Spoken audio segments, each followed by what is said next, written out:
How to check a disk. Is SSD or HDD?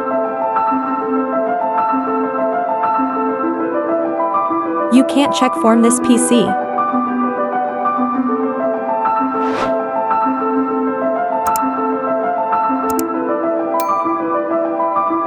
Nor from disk management.